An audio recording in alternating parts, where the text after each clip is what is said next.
Vous savez, j'ai tenu à aller à votre cérémonie comme à beaucoup d'autres parce que dans le processus de refondation que dirige le président de la transition, le chef de l'État, le colonel Assimi Goïta, il a l'habitude de nous dire, il le répète souvent d'ailleurs, je crois que même au Niger, d'une façon générale, dans son discours, ça transparaissait, il nous dit que le centre de gravité du pouvoir de la transition, c'est le peuple. Les préoccupations des couches les plus défavorisées doivent être une priorité pour le gouvernement. Si on suit cela, Dieu même va consolider la transition. Et moi, du point de vue de l'analyse justement historique de l'arrivée du départ des différents pouvoirs, vous savez, les pouvoirs politiques, il y a deux façons de les déstabiliser. Soit vous les coupez du peuple, et c'est une leçon que le président nous donne en disant le centre de gravité, c'est le peuple. Ou bien vous faites la division au sommet. Tous les pouvoirs politiques, c'est la façon de les fragiliser. Et nous, depuis que nous sommes venus, c'est vrai, des recommandations des Maliens, mais grâce à sa confiance. Et donc nous avons tenu à ce que, au sommet, il y a la cohésion parfaite entre lui et moi, et aussi que le gouvernement veille, et lui nous le répète régulièrement, que nous ayons toujours en tête les préoccupations des couches les plus défavorisées. Même la lutte que nous menons, la lutte contre le terrorisme, les grandes victimes, c'est vrai, c'est les militaires qui se battent au front, mais c'est les femmes et les enfants. Et les militaires, là, c'est des enfants des femmes. Certains, c'est dans la fleur de l'âge d'ailleurs qui sont arrachés à leur maman. Et ceci, au moment de venir au monde, comme je vous ai dit, vous êtes les premiers à savoir si on est en sécurité ou non. Je l'ai dit l'autre jour, les gens se sont mis à rire.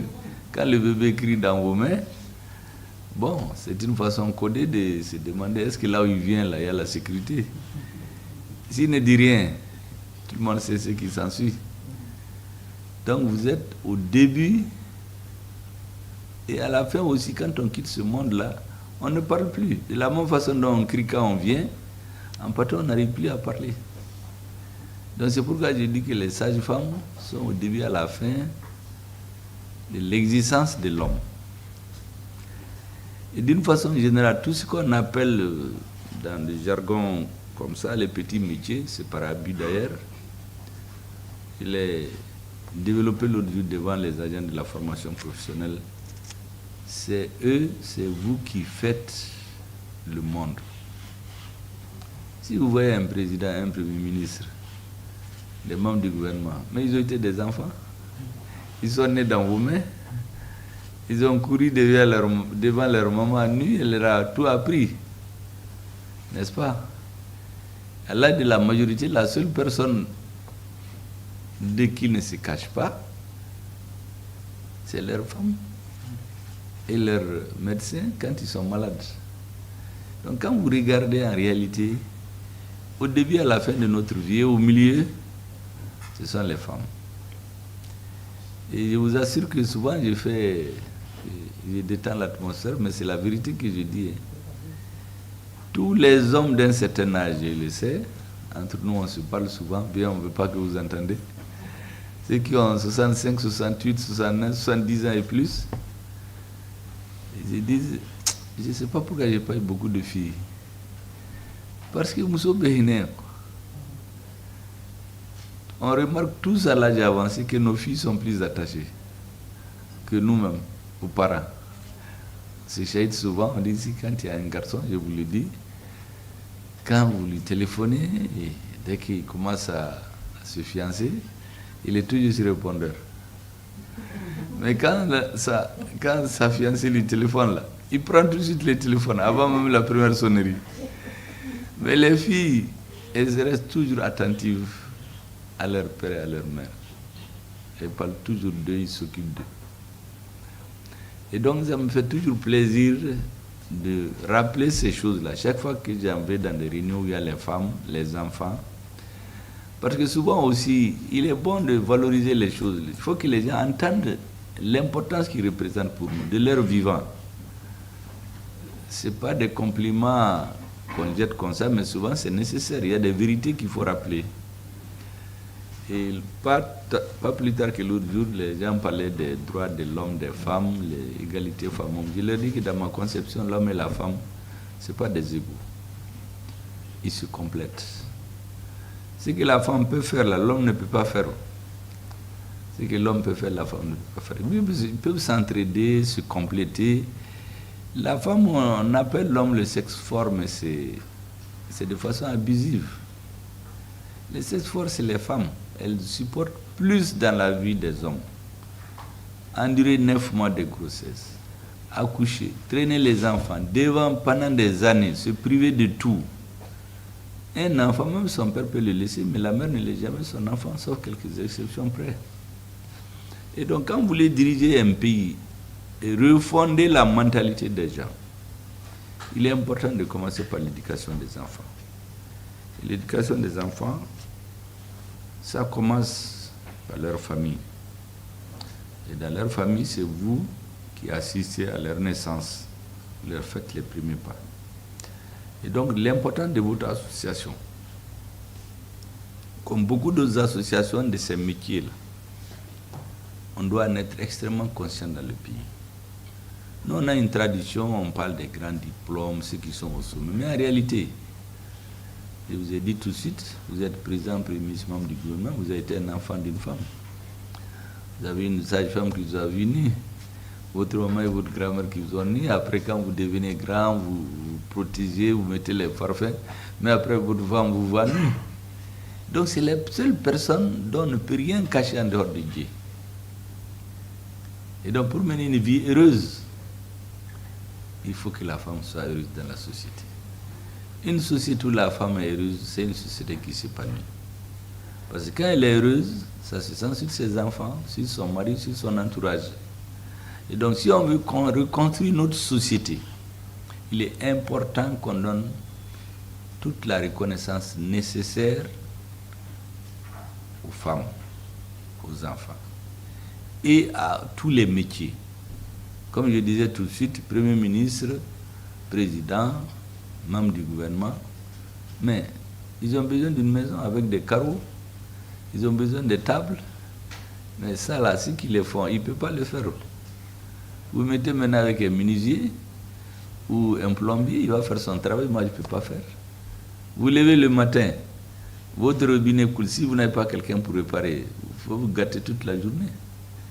Et donc tous ces grands métiers-là, en réalité, ils reposent sur ceux qui sont dans le travail professionnel de tous les jours. Et d'ailleurs, les pays qui se développent, c'est la formation professionnelle, c'est les métiers intermédiaires. Vous ne prenez que l'exemple de la Suisse, l'Allemagne, vous partez dans ces pays, la formation professionnelle, les formations de base là, sont extrêmement beaucoup considérées par les gouvernements. Et nous voulons que dans notre pays, il y ait une inversion de l'approche des dirigeants.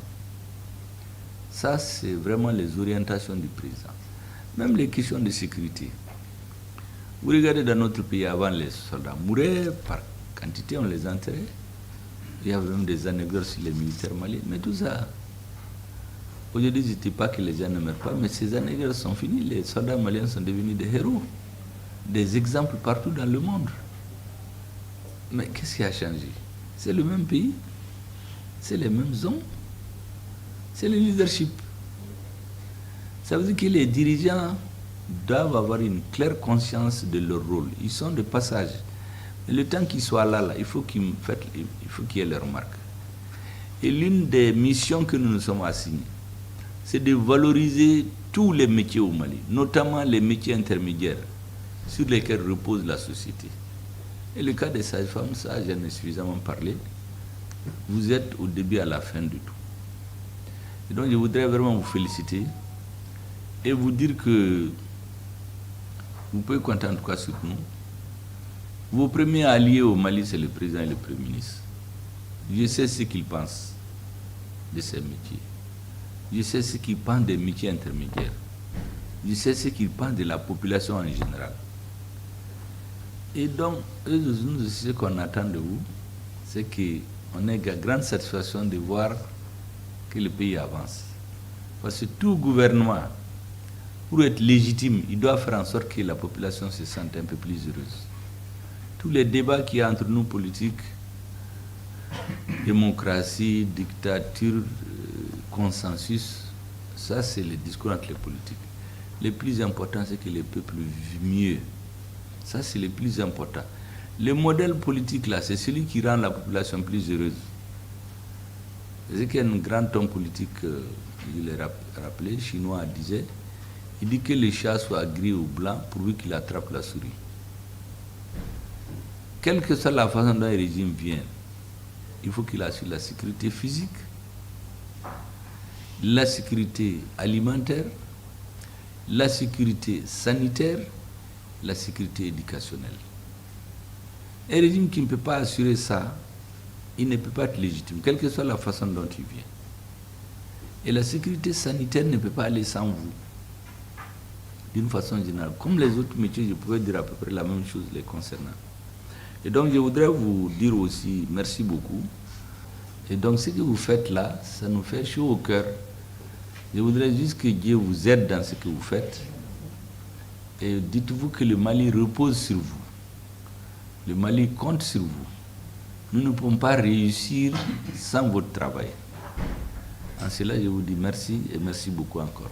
Merci beaucoup.